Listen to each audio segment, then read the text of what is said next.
అందరికీ నమస్కారం.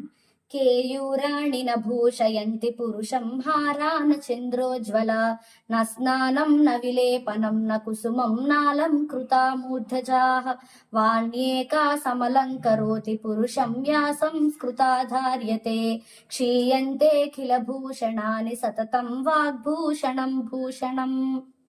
అంటే భుజకీర్తులు, చంద్రహారాలు, పైపోతలు, స్నానము, పువ్వులు, అందంగా అలంకరించుకున్న శిరోజాలు ఇలాంటివేవి కూడా మనిషికి ఏమాత్రము కూడా శోభను కలిగించవు. మంచిగా చక్కగా మాట్లాడగలిగే వాక్కు, శాస్త్ర సంస్కారాలను పలికే ఆ యొక్క మంచి వాక్కు ఇవి మాత్రమే మనిషికి శోభను కలిగిస్తాయి. పైన చెప్పబడిన సువర్ణ భూషణాలన్నీ కూడా ఏదో ఒక రోజు నశించిపోయేవే. అవేవి కూడా శాశ్వతం కాదు. కేవలం వాక్కు మాత్రమే మనిషికి శాశ్వతంగా నిలిచే భూషణం అనేది ఈ శ్లోకం యొక్క భావం.